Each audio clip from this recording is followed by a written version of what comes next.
longest running sheriff in Michigan history. Now, once he got into the sheriff's department, he wanted to do the best he could for the people of Lapeer County. He went and got his bachelor's degree in police administration. But he didn't stop there. He went to the FBI's National Academy in Quantico, Virginia. He went to Cooley Law School and got his law degree. So he's not only a sheriff, he's actually an attorney as well. And all of this benefits the people of Lapeer County. And once he got into the sheriff's department, he started making his vision a reality. And we at the Sheriff's Department have always been known as sort of the kindler, gentler type of law enforcement. And really that's been largely influenced by Sheriff Ron Kalanquin. He's done many good things while being in this department. He instituted the DARE program. He instituted the Internet Crimes Investigation Unit. He instituted the Senior Citizens Police Academy.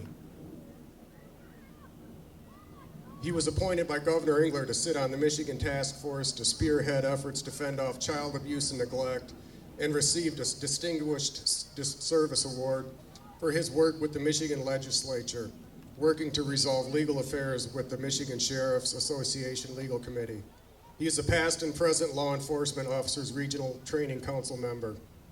In an effort to assist inmate reentry into the community, Sheriff Kalanquin has introduced dozens of programs, the most prominent, the Forgotten Men Ministries, along with other programs. Sheriff Kalanquin's been married to his wife Yolanda for 48 years now. They have 2 children, Ron Jr. and Tanya, and 5 grandchildren. He's a member of the Immaculate Conception Catholic Church and the Boy Scouts of America. I'd like everybody to give Sheriff Ron Kalanquin a big round of applause.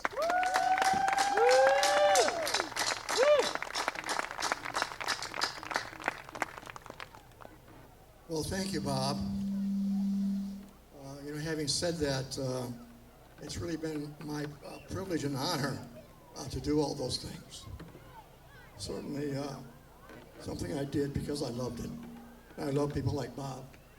You know, Bob works in the field of child abuse, neglect, sexual abuse, and it's a very emotionally draining, time-consuming process.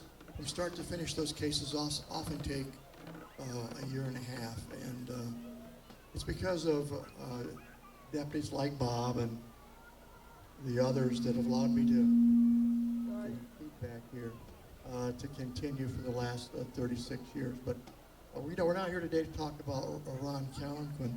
We're talking about Lost in the Woods, and we have a new T-shirt this year. But I really like Bob. I like last year's better. I was in Bob's office about a year and a half ago, and he was talking about this dream. He mentioned my dream, but Bob had a dream about this Lost in the Woods concert. And the first year, who was here last year? Raise your hand. It was cold and wet. Yeah. But thanks for coming back. But the last year's T-shirt had a little girl looking behind a tree. And I think as we go through human life, all of us sometimes get lost in the woods, don't know where to go, and sort of peer behind a tree for a friend, a neighbor, a helper, or an agency. And what we have here to the right are those agencies that provide those services to our community. And I think what Bob is trying to do today is, in between band sets, allow these groups to come up and talk about what they do and how they do it. We've got Lakata, which has 19 beds for domestic violence, as well as 9 different apartments for victims of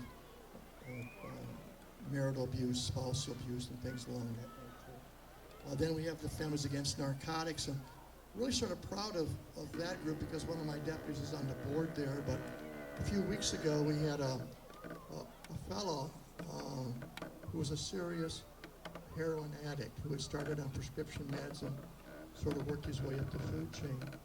And he was sentenced to a year in the jail, but through the Forgotten Man Ministry and the outreach of FAN, we actually saved his life. And he went on TV 12 and told about the programs we have at the jail to rehabilitate people that are really abusers. And Veterans Against Narcotics cuts across all socioeconomic realms. And sometimes people ask me, well, geez, why is that a problem? You know, my dad worked at Buick, my mother worked at AC. But when our kids think about the future, you know, those factors are not there no more. They're leveled to the ground. And I think a part of that prescription drug overuse that goes into heroin is hopelessness. And most certainly we need agencies like this and strong families to combat that. You know, next we have the Child Advocacy Center, and Bob is on the board there, making it sort of just less traumatic on the child who's been victimized. They're not interviewed by a social worker, they're not interviewed by a police officer, they're not interviewed by a prosecutor. It's just sort of videotape behind a one-way glass so that all that can be minimized and the trauma to the children is lessened, because often those sort of incidents make a very scar on your soul. You might be 50, 60 years old, but that scar is still there. So that's a wonderful, wonderful agency.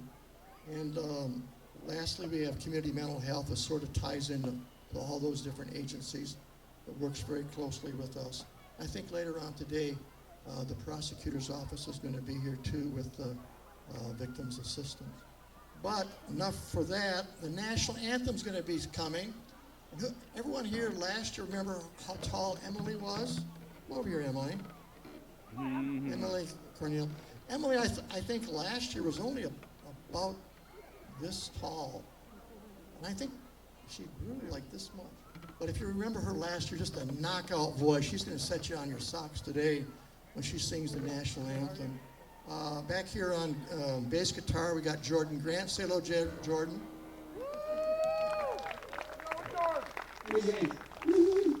And on drums, we got Lucas Jacobs.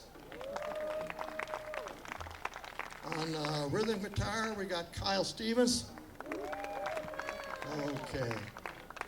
National anthem. Let's go to town, right? Oh, Jay Moore on keyboard. Yes, sir.